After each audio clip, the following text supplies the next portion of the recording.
अहमदाबाद के एक शहर में पूर्व अपनी पत्नी के साथ रहता था। पतंग बेचने और बनाने का कारोबार किया करता था।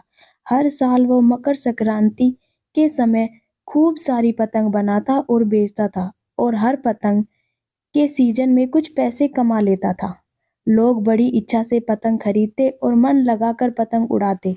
लेकिन धीरे धीरे कई और व्यापारियों ने और पतंग की दुकान खोल ली और वो सस्ती प्लास्टिक की पतंग और मांझा बेचने लगे। दूसरे लोगों के व्यापार से हमारा बहुत ही नुकसान हो रहा है। लगता है हमें पतंग का कारखाना बंद करके कुछ और ही करना पड़ेगा। क्या अभी अभी धंधा मंदा चल रहा है, इसका मतलब ये नहीं कि हम अच्छे व्यापारी नहीं हैं। समय के हिसाब से सब अच्छा हो जाएगा। हमें और इंतजार करना चाहिए।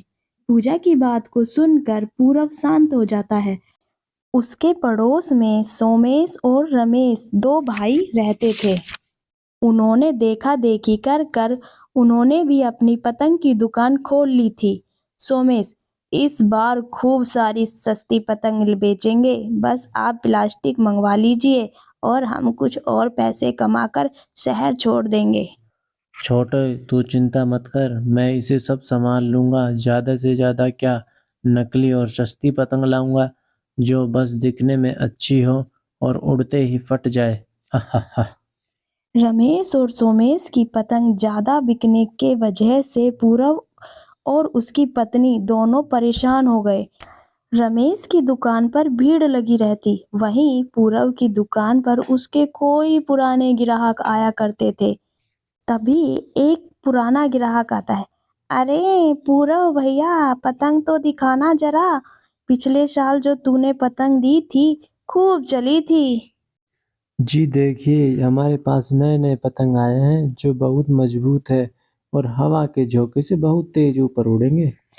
अरे भाई, पतंग तो अच्छे हैं लेकिन दिखने में नहीं। आजकल फैशन का जमाना आ गया है, आप कहाँ पुराने पतंगों के लिए बैठे हैं। तभी वहां पर उस व्यक्ति का दोस्त आ जाता है और वो कहता है, अरे तू यहाँ क्या कर रहा है, चल यहाँ दूसरी दुकान पर। क्या शानदार पतंग आए हैं, बहुत अच्छे अच्छे। पूरव की दुकान से वो लोग रमेश की दुकान पर पतंग खरीदने लगते हैं। पूरव इस बात से नाखुश होकर दुकान बंद कर चला जाता है। हम कैसे अपना व्यापार बढ़ाएं? आए हुए ग्राहक भी हमारी पतंग नहीं खरीद रहे हैं।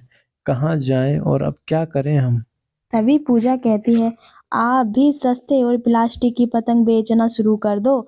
बल्कि मैं तो कहती हूँ आपकी भी कुछ कमाई हो ही जाएगी। मैं व्यापारी जरूर हूँ, लेकिन लोगों के विश्वास का व्यापार नहीं करता। हम ऐसे ही अपना व्यापार करेंगे और करते रहेंगे। पूरव को दुखी देखकर पूजा बाजार से जलेबी और समोसे लाती है। पूरव को खुश करने की कोशिश करती है।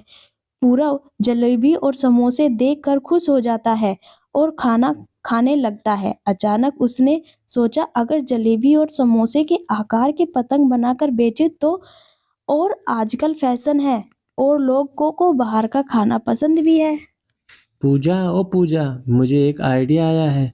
क्यों ना हम अपने कारखाने में समोसे और जलेबी के आकार के पतंग बनाकर बेचें। इससे शायद हमारा व्यापार क्या पता चल जाए। लेकिन हम ये सब करेंगे कैसे, और इसके लिए बहुत समय लगेगा। तब तक तो रमेश अपनी दुकान बहुत जोरों शोरों से चलाएगा। पूरव और पूजा अपने कारखाने में जाकर पतंग बनाने लगे। समय की कमी होने की वजह से सिर्फ 2000 अलग अलग खाने के पतंग बनाकर उसे बेचने के लिए तैयार करने लगे। रमेश की दुकान के नकली प्लास्टिक के पतंग बिकने लगे। लोगों ने नकली प्लास्टिक की पतंग और मांझे खूब सारे खरीद लिए। दूसरी तरफ पूरब ने 2000 पतंग बनाए और सारे जलेबी, समोसे, फाफड़ा, ढोकला, खाकरा और कई प्रकार के खाने के आकार के थे। वहीं रमेश के नकली पतंग और मांझे बिक गए थे। आज अच्छी कमाई हुई है। ऐसा ही चलता रहा तो हम इस शहर में सबसे महंगे और अमीर पतंग वाले बनेंगे। तभी सोमेश कहता है, मजा आएगा। पतंग बेचने के मामले में हमारे आसपास कोई नहीं है। फैशन के नाम पर हमने खूब नकली पतंग और मांझे बेचे हैं। लेकिन नकली पतंग और मांझों से लोगों के हाथ कटने लगे और हाथों में कलर लगने लगा। लोगों की उंगलियों पर घाव होने लगे। इसके चलते लोग शिकायत लेकर रमेश की दुकान पहुंचे। कई सारे लोग एक ही समस्या लेकर आए और रमेश की दुकान पर आकर हंगामा करने लगे। और रमेश, कहाँ है बे, बाहर आ, ये कैसे नकली सामान बेचता है? इसकी भरपाई तो तुम्हें करनी होगी, वरना तुम्हारा जीना मुश्किल कर देंगे। दूसरा ग्राहक जोर से चिल्लाता है। सही कह रहे हो तुम दोनों भाइयों का इस शहर में रहना भारी हो जाएगा। नकली सामान बेचकर तुम लोगों को बेवकूफ बनाना चाहते हो। तभी वहां पर रमेश और सोमेश आ जाते हैं और कहते हैं, रमेश, अरे क्यों चिल्ला रहे हो? तुम सब खुद आए थे हमारी दुकान पर, ना कि हम अपनी पतंग और मांझे तुम्हें बेचने के लिए तुम्हारे घर आए थे। और भैया, सस्ती चीजें ऐसी ही होती है।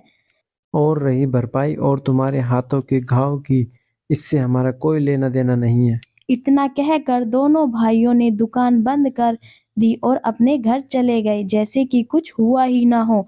लोग निराश होकर अपने अपने घरों की तरफ जाने ही वाले थे कि इतने में ही पूरब और पूजा ने तरह तरह के व्यंजनों के आकार के पतंग की दुकान खोली।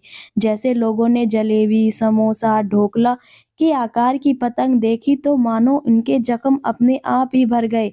वो इतने खुश हुए और पूरब की दुकान की ओर चल दिए। तभी पूजा कहती है, ये क्या हो रहा है? इतनी भीड़ यहाँ कैसे आ रही है? अरे भगवान जी, हमारी मेहनत का नतीजा है और कुछ नहीं। पूरब और पूजा ने 2000 पतंग बनाए थे और वो सारे बिक गए। लोगों की इतनी भीड़ थी, लोग इतने सारे नए नए व्यंजनों के आकार के पतंग देखकर बहुत खुश हुए। धीरे धीरे मकर संक्रांति का समय आ गया। पूरब की पतंग की दुकान ऐसी चली मानो कोई लंबी ट्रेन चल रही हो। रमेश और सोमेश की नकली पतंग के कारण पुलिस ने उन्हें पकड़ लिया और उनकी दुकान हमेशा हमेशा के लिए बंद कर दी। पूरब की पतंग की दुकान सोशल मीडिया पर वायरल हो गई और उनकी अच्छी खासी कमाई होने लगी।